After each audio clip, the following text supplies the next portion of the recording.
Gila guys, ngeri banget nih guys. Lu tau gak sih, Eropa baru aja sadar mereka kena tipu jutaan euro sama perusahaan mobil listrik dari Cina. Ini hebat banget sih. Ini strategi bisnis yang menurut gue paling brilian abad ini, yang mungkin bisa jadi inspirasi juga nih buat para pengusaha Indonesia yang pengen ekspor produknya ke Eropa. Karena ternyata lu tau lah, Eropa dari kemarin itu kan pengen banget menyenangkan hati Donald Trump. Donald Trump bilang, gue mau tarif Cina, lu juga wajib tarif Cina. Gue mau serang mobil listrik Cina, Eropa wajib ikut serang mobil listrik Cina. Apa yang dilakukan Eropa? Mereka ikutin aja apa kata Donald Trump. Sehingga di tahun 2024 kemarin mereka bahkan sepakat mengeluarkan peraturan yang memberikan tarif 45% untuk mobil-mobil made in China guys. Tapi lu tau gak, justru ada satu loh perusahaan mobil di China yang jauh lebih pinter dibandingkan regulator, dibandingkan para pejabat-pejabat politik yang ada di Eropa. Karena ketika Eropa pengen ngasih tarif bea masuk sampai 45% buat mobil-mobil made in China, satu perusahaan mobil listrik dari Cina ini bukan hanya berhasil menghindari tarif, mereka bahkan bisa download duit 125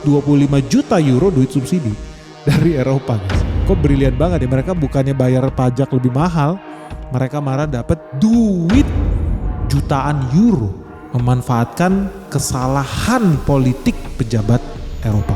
So kalau lu penasaran gimana strategi perusahaan mobil listrik yang satu ini, lu jangan skip video ini. Let's check this out.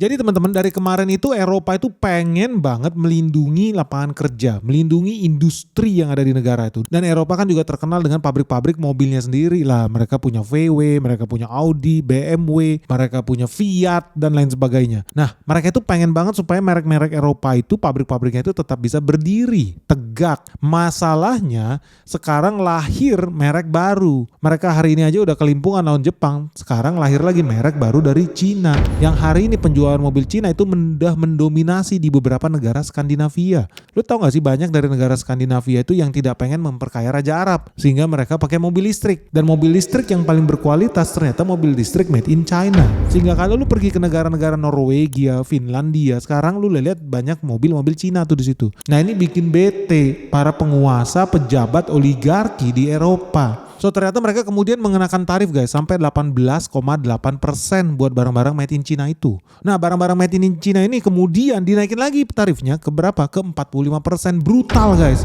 So lu bayangin ya, lu hari ini beli mobil BYD Seal harga 500 juta. Oke, tiba-tiba lu kena tarif, bea masuk naik jadi 50%. Artinya lu harusnya cuma bayar 500 juta, gara-gara kena tarif lu jadi bayar 750 juta. Akibatnya apa? Lu jadi makin males lah beli mobil Cina. Ya udah deh, nggak usah jadi beli mobil Cina, beli mobil VW aja deh yang murah meriah, mantap, tapi nggak kena tarif 50%. Nah, itulah yang terjadi, dan inilah yang lagi dibikin sama pemerintah yang ada di Uni Eropa. Mereka mau nyerang mobil-mobil Cina, so mereka akan segera naikin tarifnya dari 18,8% ke 45%. Ngeri nggak? Ngeri banget guys. Akibatnya Cina mau gak mau produknya jadi makin mahal, dan mereka cari cara gimana caranya supaya tidak kena tarif. Ada pilihan paling brilian, yaitu apa? Ya udah, bikin mobil lu di Eropa, lu bikin pabrik baru, sehingga yang keluar dari pabrik lu di Eropa itu adalah barang made in Eropa. Kalau di Jerman made in Jerman, di Turki made in Turki, di Prancis made in Prancis. Nah, makanya sekarang itu banyak orang yang mencar-mencar lah ke kiri ke kanan. Contohnya kayak BYD lah, mereka itu dari bulan Desember di tahun 2023 itu mereka udah kocar-kacir nih, mau bikin pabrik di Hongaria. Chery sampai sekarang pun masih bikin riset mau bikin pabrik mobil di Barcelona. SAIC yang punya mobil MG dan mereka bentar lagi kena tarif 35%, sekarang udah berpikir untuk bikin pabrik manufacturing di Eropa juga. Tapi lu tahu nggak, dari mereka semua itu, BYD, MG, Chery, itu semua nothing guys, dibandingkan sebuah merek mobil yang satu ini yang udah berpikir jauh sebelum terjadi perang tarif ini. Mereka bahkan bisa dapet cuan. Nama pabriknya adalah Geely. Kenapa? Karena Geely ternyata udah berpikir lebih jauh dibandingkan BYD sama MG. Sebelum BYD kocar-kacir nih hari ini mau bikin pabrik di Hongaria, ada yang mau bikin pabrik di Spanyol, di Barcelona. Lu tahu nggak apa yang dilakukan Geely? Dia nggak mau capek-capek bikin pabrik, bangun dari nol, biaya tinggi, belum lagi ada waktu konstruksi, nunggu 1-2 tahun, izin lah segala macam, belum lagi demo ormas. So apa yang dilakukan oleh Geely? Alah, ribet amat, gua beli aja merek Eropa, gua beli aja pabrik mobil Eropa. So yang dilakukan Geely adalah dia beli mobil Volvo. Nah, buat teman-teman yang belum tahu ya, Volvo itu merek mobil Swedia yang terkenal super safe, sangat-sangat aman. Kalau lu nabrak tembok pakai Volvo, maka yang masuk rumah sakit temboknya, guys. Nah, Volvo hari ini itu udah dibeli sama Geely. Geely udah berpikir lebih jauh, guys. Mereka itu 3 langkah di depan lah dibanding BYD, karena ternyata di tahun 2010 mereka udah melihat bakal terjadi kegilaan yang luar biasa di planet bumi ini. So mereka beli mobil Swedia itu yang namanya Volvo. Dan ternyata ini menjadi keputusan yang sangat-sangat bijaksana. Karena sejak mereka beli Volvo, ya Volvo jadi punya Cina. Pabrik Volvo tetap ada di Eropa, ada banyak mereka pabriknya. Dan hari ini lu tahu nggak, di banyak negara-negara di Eropa itu mereka sekarang lagi krisis lapangan kerja. So, salah satu negara di Eropa yang namanya negara Belgia, mereka bikin program subsidi. Program subsidi adalah kalau lu investasi di Eropa, kalau lu bikin manufacturing di Eropa, maksudnya di Belgia, pemerintah Belgia bakal ngasih lu suntikan dana sampai 125 juta euro. Ini sama ke Singapura lah. Kemarin tuh Singapura bilang sama gue, Ben bikin perusahaan dong di Singapura. Mereka bakal kasih subsidi. Anyway, mereka ada banyak program subsidi. Kalau lu buka startup lu di Singapura, 100 ribu sampai 500 ribu dolar. Dikasih sama negara. Supaya makin banyak pengusaha yang lahir di Singapura. Nah, kurang lebih ini sama lah kayak di Belgia. Mereka injeksi dana 125 juta euro. Buat orang-orang yang bikin produksi di Belgia. Nah, ternyata nih Geely nih brilian luar biasa. Ketika terjadi perang tarif ini dan kemudian banyak negara-negara di Uni Eropa memberikan program subsidi buat manufacturing di negara-negara Eropa, Geely kemudian punya ide brilian. Ada salah satu pabrik Volvo yang berlokasi di Gent. Gent ini salah satu daerah di Belgia, guys. Pabrik mereka yang ada di Gent, Belgia ini selama ini ya hanya memproduksi merek Volvo doang nih. Nah, gara-gara perang tarif ini dan kemudian mobil Cina, kalau Geely ekspor mobil dari Cina langsung ke Eropa, mereka bisa kena 45% bea masuknya. So, yang dilakukan oleh Geely adalah dia bakal mengkonvert sebagian lini produksi yang ada di pabrik Volvo yang ada di Belgia. Sekarang pabrik Volvo yang ada di Belgia bukan cuma memproduksi mobil Volvo, tapi juga memproduksi mobil Geely seperti apa, Zeekr, Lynk & Co, Polestar. Kenapa? Karena ternyata pabrik Volvo yang ada di Belgia itu kapasitasnya ada 230 ribu mobil per tahun. Nah, hari ini penjualan Volvo di Eropa terus nyungsep, guys. Sama seperti penjualan Volvo lah di Indonesia 11-12. Nah, karena itu artinya ada kekosongan nih kapasitas produksinya. Dan kapasitas produksi yang kosong inilah yang akan diganti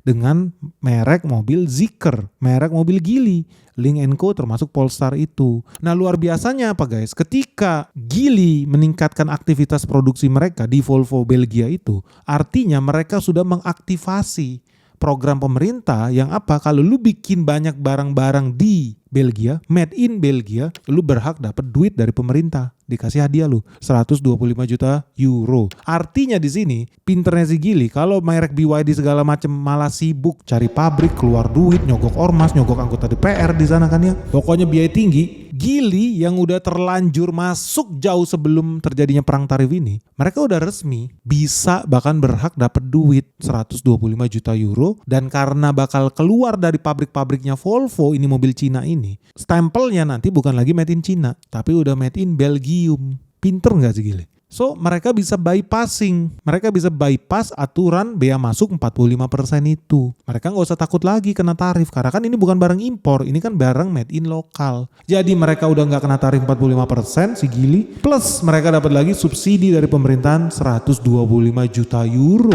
Gila nggak nih si Geely nih? Pinter banget deh. Nah, dari sini lu bisa lihat ya bahwa yang namanya Uni Eropa, kalau lu pinter jadi pengusaha, lu juga bisa kadalin mereka. Lu bisa cari jalan tikusnya ternyata masih banyak. Karena ya suka gak suka peraturan Uni Eropa itu baru lahir di bulan Oktober tahun 2024 yang memang secara spesifik diterbitkan regulasi itu untuk melindungi pabrik-pabrik mobil yang ada di Eropa. Karena menurut Eropa, pemerintah Cina itu berdagang dengan cara yang licik karena mereka memberikan subsidi besar-besaran kepada pabrik mobil listrik dari Cina. Akibatnya pabrik mobil Eropa tidak bisa bersaing nih dengan pabrik mobil Cina yang disubsidi besar-besaran oleh pemerintah negara Cina. Makanya wajib Uni Eropa memberikan bea masuk yang tinggi buat mobil-mobil made in China, guys. Nah, tapi sekarang nih, kalau makin banyak merek-merek mobil Cina yang memindahkan lini produksi mereka dari China ke Eropa, artinya ya mereka bisa jadi the next Geely juga. Karena mereka artinya bisa mentransformasi produk-produk buatan mereka menjadi produk-produk buatan Eropa. Dan yang gue bilang ini apakah cuma teori doang, guys? Halo guys, ngeri banget ini guys. Market terus menerus nyungsep, merah membara dan crash di mana-mana. Nah, buat teman-teman yang merasa bingung nih gimana cara melewati navigasinya nih, peperangan yang terjadi di Iran bentar lagi buka cabang di Asia. Kalau lu nggak siap guys, lu jangan kaget kalau lu harus berpisah dengan harta kekayaan lu. Nah, terus gimana kalau teman-teman yang masih belum tahu dan belum tahu gimana caranya bersiap menuju dunia yang makin kacau ini? Jangan sampai lu investasi lu terganggu. Segera gabung di Benix Investor Group. Karena apa yang terjadi di market crash hari ini, merah membara, sudah gue share loh dari tahun lalu. Dan hari ini semua berjalan sesuai skenario yang gue ajarin. So buat teman-teman yang pengen tahu gimana caranya cari cuan ya di era perang dunia 3 ini, segera daftarkan dirimu sekarang juga hanya di www.benix.id. Karena cuma di sini ya kita bakal ajarin lu gimana cara investasi yang benar. Kita bakal ketemu dengan direksi-direksi perusahaan top yang ada di Indonesia. Kita akan ajak lu buat site visit, temu emiten, bahkan kita ada acara sebentar lagi gala dinner bersama seluruh investor di Benix Investor Group. So tunggu apa lagi guys? Orang dari luar negeri aja berbondong-bondong buat ikut Benix Investor Group. Masa lu ketinggalan? Benny Batara, the founder of the Benix Investor Group. Yuk buruan segera daftar di Benix Investor Group sekarang juga. Dan yang gue bilang ini apakah cuma teori doang guys? Menghindari tarif Eropa itu ya. Bisa ya ngadalin pemerintah Eropa itu ya? Ya ternyata bisa, faktanya memang bisa. Karena faktanya ya guys, hari ini ya Volvo udah resmi merilis lah bahwa merek mobil Geely yang X30 tuh di Indonesia kemarin juga baru launching, mobilnya oke juga sih. Itu produksinya udah digeser dari Cina, digeser ke Belgia. Buat apa? Menghadapi ancaman tarif ini. Nah, hari ini pabrik yang ada di Belgia itu, pabrik Volvo itu, mereka bikin X30 sama X90, ini mobil listrik pakai mereknya Volvo. Artinya di sini Geely itu menyamar guys. Mobil yang lu pakai hari ini kalau lu beli mobil Geely di Indonesia, lu mau beli mobil yang sama bisa di Eropa, tapi mereknya Volvo. Luar dalamnya sama, Geely juga. Nah dengan cara inilah Geely bisa belok menghindari tarif itu. Hebat ya, mobilnya dapat stempel Volvo padahal isinya Geely guys. Dan pemerintah Belgia sendiri nggak sadar sebetulnya program investasi mereka yang 125 juta dolar yang tadinya dikemas ya sebagai paket perlindungan untuk para karyawan, para buruh pabrik yang ada di kota Gent, Belgia, itu sebetulnya bisa jadi justru bisa dimanfaatkan untuk merakit mobil-mobil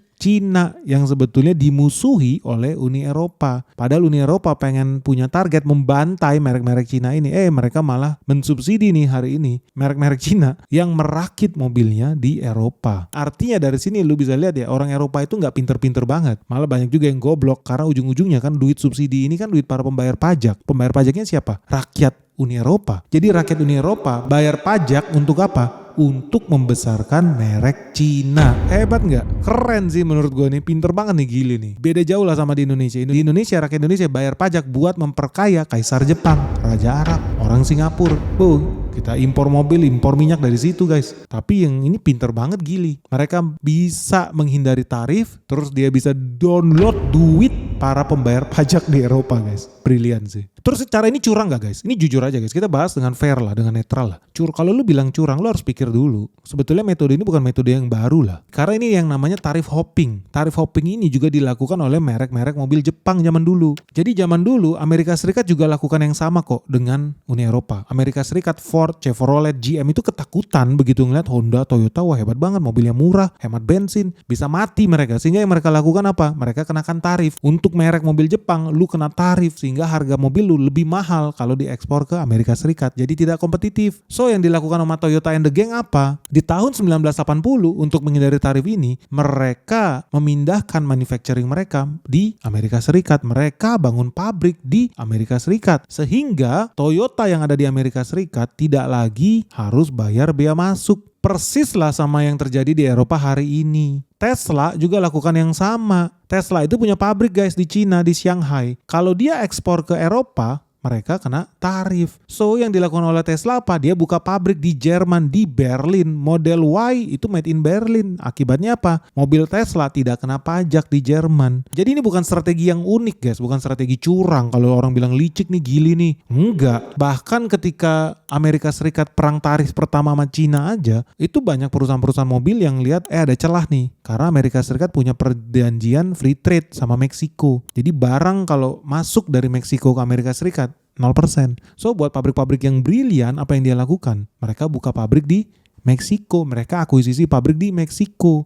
Terus kemudian mereka ekspor barangnya ke Amerika Serikat. Kena tarif? Tidak. Curang? Enggak menurut gue. Brilian iya. Nah balik lagi nih kita ke Geely. Menurut gue Geely jauh lebih cantik guys, jauh lebih elegan lah. Kalau lu bandingkan dengan BYD yang sekarang berceceran kemana-mana, cari pabrik, terus MG, SAIC dan lain sebagainya lah. Kenapa menurut gue Geely jauh lebih elegan ya? Mereka udah gak lagi harus nyembah-nyembah, ngemis-ngemis, minta izin buat bikin pabrik di negara-negara Eropa, enggak. Mereka tinggal mereaktivasi, mereka tinggal buka bukunya. Hey, kita udah punya Volvo. Kita udah masuk di Uni Eropa dari tahun 2010, dari 15 tahun yang lalu. Kita mau bikin yang di mana nih? Volvo punya banyak pabrik, bukan cuma satu pabrik di Eropa. Mereka punya lebih dari 10 pabrik guys, fasilitas produksi yang bisa diaktifasi kapan aja oleh Geely buat bikin produk mereka sendiri. Tinggal nanti dikasih merek Volvo.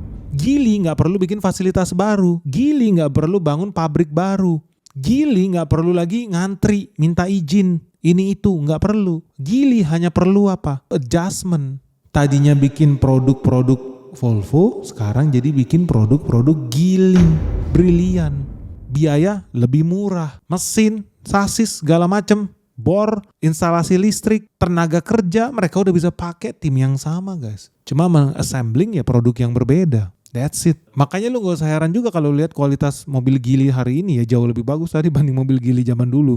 Karena sekarang mereka betul-betul udah jadi mobil Eropa guys. Resmi nih mobil Eropa.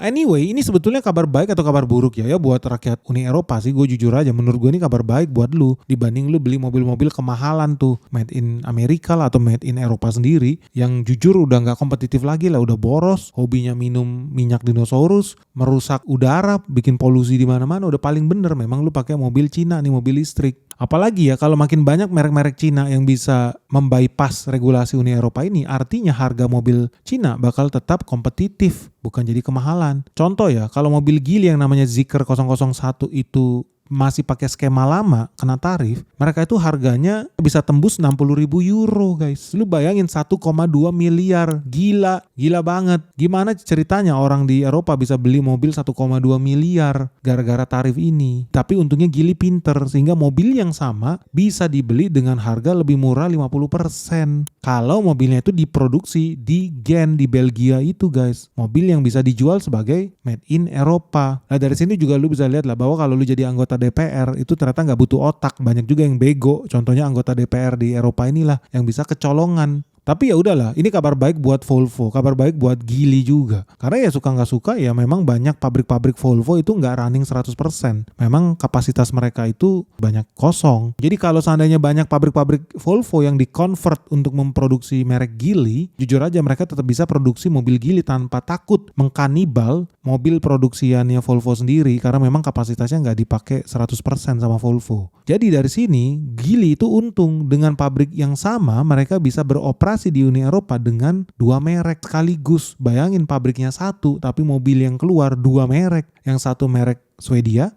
yang satu merek Cina, yang diproduksi oleh assembly line yang sama, dan dua-duanya secara sah dan legal boleh diklasifikasikan sebagai mobil made in Eropa guys. Nah dari sini bisa belajar ya bahwa ternyata merek Cina itu pinter juga sih. Mereka bisa bergerak lebih cepat bahkan sebelum regulasi itu diciptakan. Jadi ketika Eropa pun mau main curang, ngasih tarif ilegal kayak Donald Trump juga, ternyata banyak pengusaha-pengusaha di China yang udah selangkah 2 langkah lebih awal mereka melakukan itu. Ini brilian menurut gua. Dulu Nissan juga sih, Nissan sama Toyota pun mereka baca peta. Kayaknya Inggris mau keluar nih dari Uni Eropa, Brexit. So apa yang mereka lakukan? Mereka buka pabrik manufacturing di United Kingdom. Sehingga merek Toyota yang ada di London sekarang, di Liverpool, di Manchester itu bisa tetap jualan tanpa takut kena tarif meskipun mereka udah keluar dari Brexit. Nah, di sini Geely menurut gua ya simply bukan mereka main curang tapi mereka main cerdas guys. Mereka bergerak lebih awal, mereka bisa mengaktifasi fasilitas infrastruktur yang sebetulnya udah dipunyain oleh salah satu anak usaha mereka yang namanya Volvo yang kebetulan berlokasi di Eropa. So, mereka nggak usah keluar biaya baru, mereka nggak usah izin baru, mereka nggak usah bangun infrastruktur lagi, mereka tinggal adjust lini produksi mereka untuk bikin mobil listrik ala Geely.